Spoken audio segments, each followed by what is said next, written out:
लग्न नको, संसार नको आणि मुलाबाळाची जबाबदारीही नको.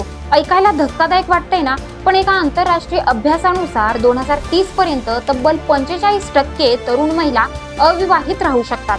करिअर, स्वातंत्र्य आणि स्वतःच्या अटींवर आयुष्य जगण्याला प्राधान्य देणाऱ्या या पिढीमुळे समाजाची पारंपरिक रचना बदलते आहे का, की हा महिलांच्या सक्षमीकरणाचा नवा अध्याय आहे? जाणून घेऊया या व्हिडिओतून. नमस्कार, फिलिंग्स मनातल्या चॅनलवर आपले स्वागत. मंडळी, लहानपणापासून आपण एक गोष्ट ऐकत आलोय: चांगलं शिका, चांगली नोकरी मिळवा, लग्न करा आणि सुखाचा संसार करा. अनेक पिढ्यांचं आयुष्य या चौकटीत गेलं. पण आता काळ बदलतोय आणि त्याचबरोबर बदलतायत लोकांच्या आयुष्याकडे पाहण्याच्या कल्पनाही. आजची तरुण पिढी, विशेषतः तरुण मुली, आयुष्याकडे वेगळ्या नजरेने पाहत आहेत. त्यांना स्वतःची ओळख निर्माण करायची आहे, स्वतःची स्वप्न पूर्ण करायची आहेत आणि सर्वात महत्त्वाचं म्हणजे स्वतःच्या अटींवर आयुष्य जगायचं आहे. म्हणूनच एका आंतरराष्ट्रीय अभ्यासाने जगभरात चर्चा सुरू केली आहे. या अभ्यासानुसार 2030 पर्यंत 25 ते 44 वयोगटातील जवळपास 45% महिला अविवाहित राहू शकतात. म्हणजेच त्या ना लग्न करतील, ना पारंपरिक अर्थाने कुटुंब उभारतील. पण प्रश्न असा आहे की असं का घडतंय? पूर्वी मुलींचं आयुष्य बऱ्याचदा घर आणि कुटुंबाभोवती फिरायचं. आज परिस्थिती पूर्णपणे बदलली आहे. आज मुली डॉक्टर आहेत, इंजिनियर आहेत, IAS अधिकारी आहेत, उद्योगपती आहेत, पायलट आहेत. त्या स्वतः कमवतात, स्वतः निर्णय घेतात आणि स्वतःच्या पायावर उभा राहतात. समजा एखादी मुलगी 28 वर्षांची आहे, तिच्याकडे चांगली नोकरी आहे, स्वतःची कार आहे, स्वतःचं घर घेण्याचं स्वप्न आहे, ती जगभर फिरते, स्वतःचे छंद जोपासते. अशा वेळी तिच्यासाठी लग्न हे आयुष्याचं अंतिम ध्येय नसतं. ती विचार करते की माझं आयुष्य छान चाललंय, मग फक्त समाज म्हणतो म्हणून लग्न का करायचं? हा विचार आज अनेक मुलींमध्ये दिसतोय. यामागचं दुसरं मोठं कारण म्हणजे करिअर. अनेक महिलांना असं वाटतं की लग्नानंतर जबाबदाऱ्या वाढतात. घर, संसार, मुलं, नोकरी या सगळ्यांचा ताळमेळ साधताना स्वतःसाठी वेळच उरत नाही. विशेष म्हणजे आजही अनेक घरांमध्ये घरकामाची जास्त जबाबदारी महिलांवरच असते. दोघेही नोकरी करत असले तरी स्वयंपाक, मुलांची काळजी, घरातील अनेक गोष्टी महिलांकडेच असतात.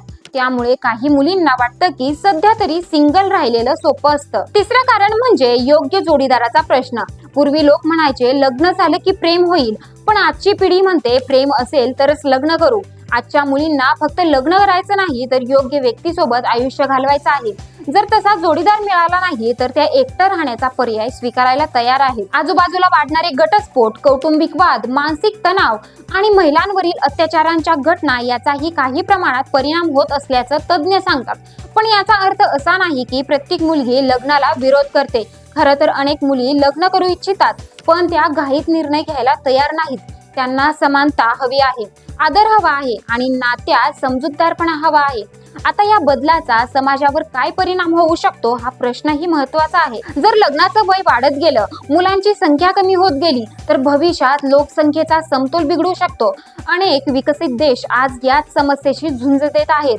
जपान, दक्षिण कोरिया आणि काही युरोपियन देशांमध्ये जन्मदर खूपच कमी झाला आहे. त्यामुळे वृद्धांची संख्या वाढते आणि तरुणांची संख्या कमी होत आहे. भारतामध्येही अशीच परिस्थिती निर्माण होईल का हा प्रश्न तज्ज्ञांना पडला आहे. मात्र या चर्चेचा दुसरा पैलूही आहे: लग्न करायचं की नाही, मुलं हवीत की नाहीत. हा प्रत्येक व्यक्तीचा वैयक्तिक निर्णय आहे. कोणत्याही व्यक्तीला फक्त समाजाच्या दबावाखाली निर्णय घ्यावा लागायला नको, कारण शेवटी आनंदी आयुष्य हे लग्नावर अवलंबून नसतं. काही लोक कुटुंबासोबतही आनंदी असतात, तर काही लोक स्वतःच्या निवडलेल्या जीवनशैलीत. म्हणूनच हा विषय फक्त लग्नाचा नाही, हा विषय बदलत्या समाजाचा आहे. हा विषय महिलांच्या स्वातंत्र्याचा आहे.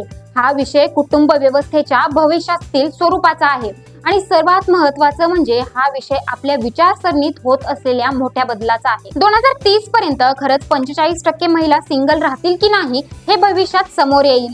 पण एक गोष्ट निश्चित आहे: आजची पिढी आयुष्याचे निर्णय स्वतः घेत आहे आणि कदाचित हाच बदल पुढच्या समाजाची नवी ओळख ठरणार आहे. तुम्हाला काय वाटतं? वाढत चाललेली सिंगल लाईफ ही महिलांच्या स्वातंत्र्याची खूण आहे की समाजासाठी भविष्यातील एक मोठं आव्हान? तुमचं मत कमेंटमध्ये नक्की सांगा.